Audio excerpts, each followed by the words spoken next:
having spent a little more time, had a little more time to go over the tape and everything, the red-white scrimmage, what are some of your latest observations? First, my initial watching it without looking at the tape, I was 100% correct about the defense. We just wasn't in gaps. The lights made us play different. People in the stands made us play different than what we're trying to practice, which is normal, that's kids, that's a part of this. But it's our first evaluation, with people in the stands. So offensively, thought we did some good stuff later.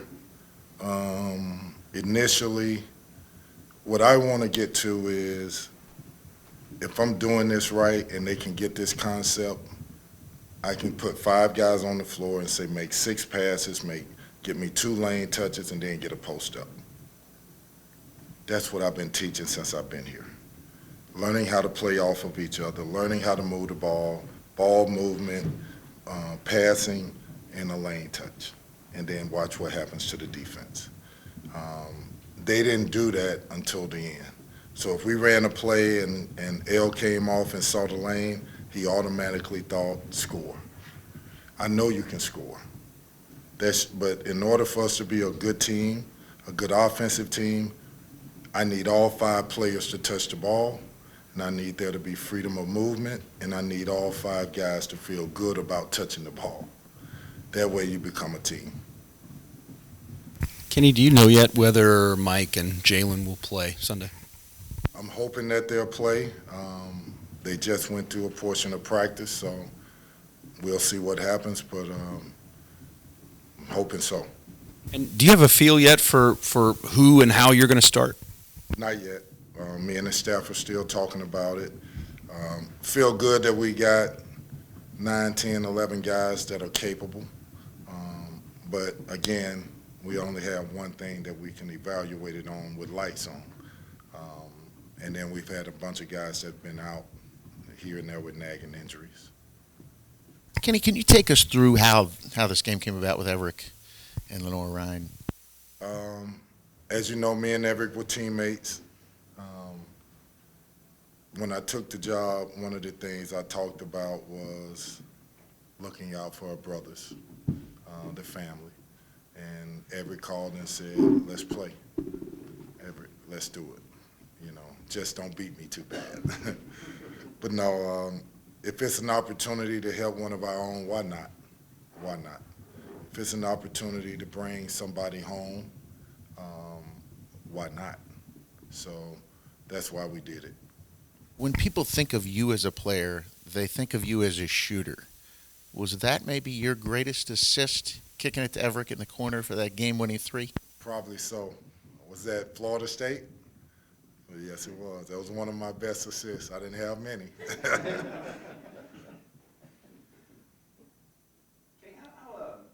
Okay, when you look at your roster, you guys are pretty big, and you have a lot of guys who either are kind of traditional centers or who play center now.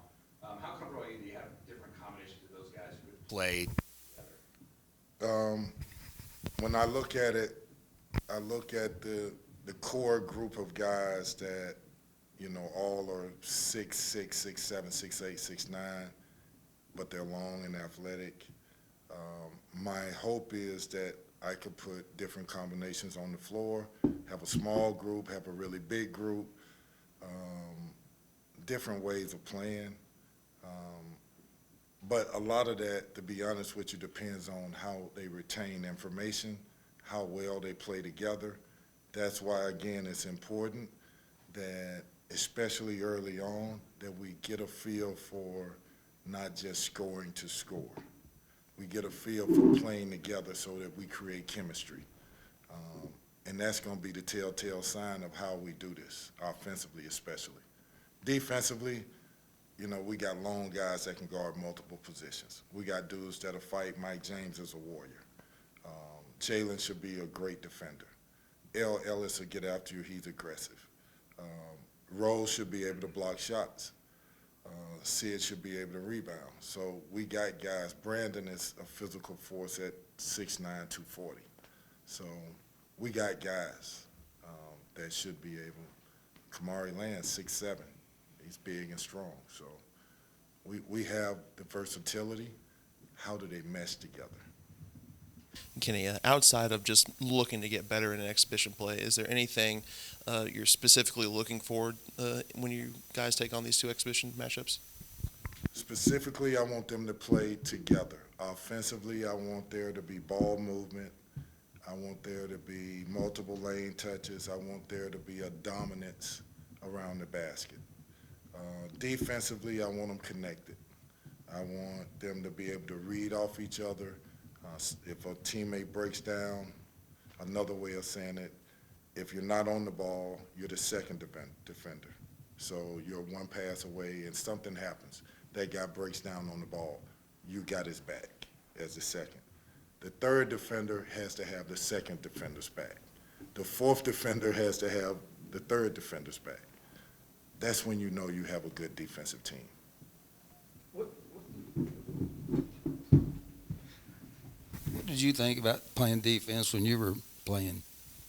Well, for a couple years I didn't play because I couldn't play defense. You know, I go back to this, and Adidas was here last week, and they were showing us their jerseys new jerseys that they are doing for us and stuff. And as I was looking at it, and everybody talks about they really like the old stuff. And as I looked at it, I wonder if we could put defense wins on the shorts, because kids need to know this generation thinks everything is offensive minded. Well, you're not winning just off offense. The teams that are winning championships, no matter what the sport, they're dominant defensively. And when I look at Louisville and think about Louisville and think about my history at Louisville, it was all built on what we did defensively. As a player, what brought that home to you that, hey, I need to play defense, I need to get better? If you don't defend, I think there was a clip from Bobby Knight last week that said the best motivator is the bench. I'm a witness. You know, Denny, as good as I was as a shooter, if I didn't understand my defensive rotation, he wasn't putting me out there in the game. And it took me 2 years to fully understand that. And once I did, I learned the value of being a good defensive team, but more important, being a good defensive individual, player. He said it a little more crudely. Yeah, he did. He did. Kenny, you said you learned something about the guys playing with the lights on in front of a crowd. Would it be typical to learn more about your group when they're doing it against another team? No question. I think we're all excited to play somebody else. We've seen each other since June or July, whatever we started. Now it's time to see us against somebody else. And let me say this again. This isn't win or lose. I'm trying to establish a culture. And for me, and what I'm trying to get these kids to understand is that this is win or learn. We have to learn what winning basketball is. We have to learn about ourselves. We have to learn what it is to be a good teammate. We have to learn to be able to play together. We're all learning this. This isn't the finished product. This is going to be winning and learning. Can we talk about playing together? How does this team strike you right now as a screening team and as a passing team? I like where we're headed as passing.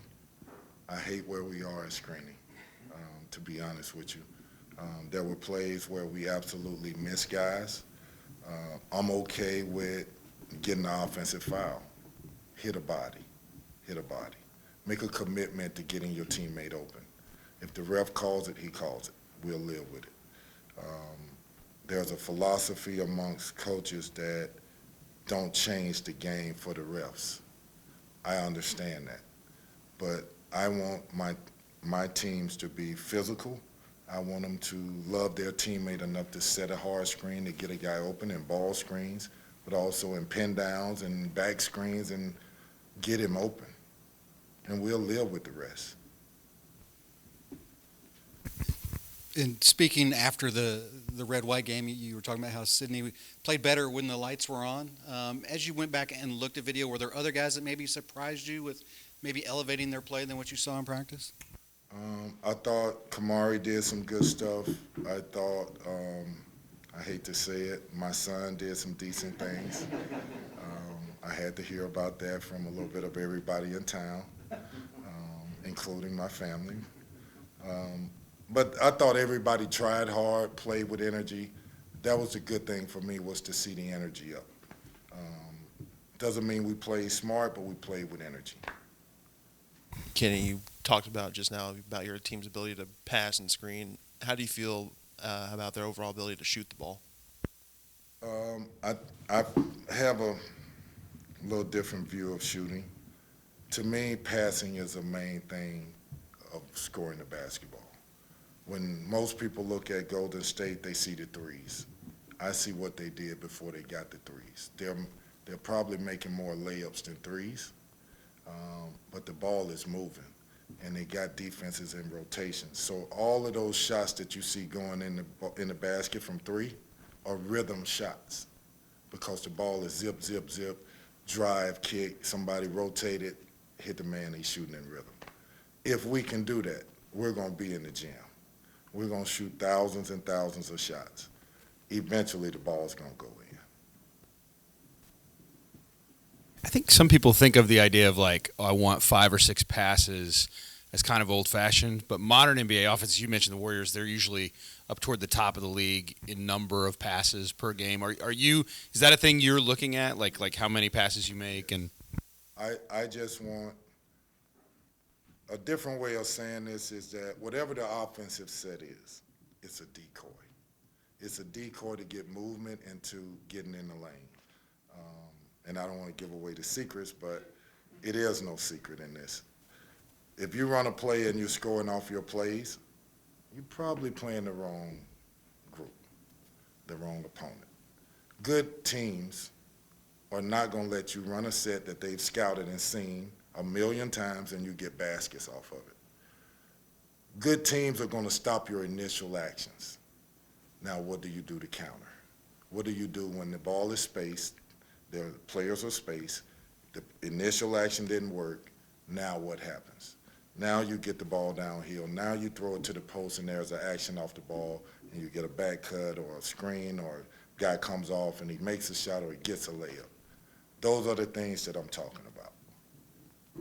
That kind of reminds me of the Doctors of Dunk. I mean, that's what led to a lot of that. And kind of on that note, last couple of years, it seems like the players were a little timid around the rim, and you're talking about wanting them to be dominant. Have you seen a change in them as practice has gone from, I'm going to go up and just kind of lay this in, or I'm going to go up and throw it down? I've seen us get better at finishing, and that's from 1 through 13. Can't really talk about what happened last year as far as the way they finished. I don't know what they were teaching, but I do know I want confident guys attacking the basket with a force. I do.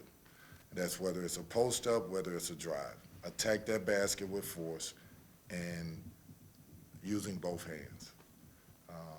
That's called a skill. I love to see Sid Curry have a game, and he made 5 shots with his right hand. I know he's dominant with his left hand. Am I the right coach? Am I teaching him right if I allow him to only, knowing that the defense is just going to sit on the left side of his body? We all know that's what they're going to do. You got to be able to be comfortable using your right hand. Anything else from Coach? One quick thing. This is more of a big picture thing than specific to your team. You mentioned being in the gym and with these guys June, July. What do you think of your former boss's suggestion of summer basketball? Cal brought that up and has been a big proponent of it, and SEC coaches seem to think it was a good idea. I didn't hear what Cal said. I'm not familiar with it. But, anytime we can get these kids to spend time with their craft, it's important, as long as they're developing. I'm not a big component of guys spending time in the gym and just doing team concepts. That's why the higher higher echelon of basketball, NBA players, they're hiring trainers. They're hiring workout guys to get better, better at ball handling, better at shooting, better at using their offhand, better at passing the ball. That's what this should be about. Kids getting better so that when you run your offense, they are comfortable as a basketball player. That's important. And that's if the summers are built for that, developing and getting better, I'm 100% with it. Okay, thanks, Coach. All right. Thank you, guys. Cal wants exhibition game.